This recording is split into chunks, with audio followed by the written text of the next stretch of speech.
Welcome to Proclaim, a presentation of the Catholic Diocese of Alexandria. Join us as we journey together through the Scriptures revealed to us by God. Good morning and welcome to Proclaim. And so now that they've basically put down Jesus because they know his family, they go on to add to that. Are not his sisters with us? And they took offense at him.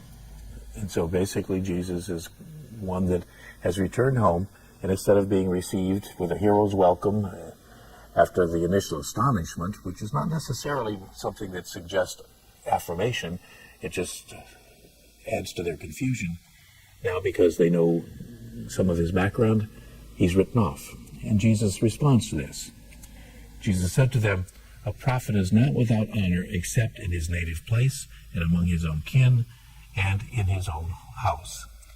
And that's just as true today, that people are very often not noticed in their own communities while they might be highly respected in other places.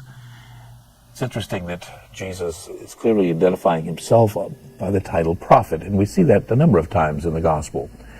Jesus is a prophet in the sense that the word, in its very basic meaning, means someone who speaks for someone else.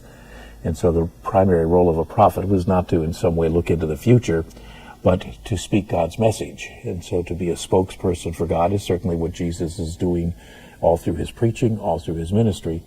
And so even though it's not a title that we normally think of and associate with Jesus, it certainly does apply to him, especially in its most basic sense.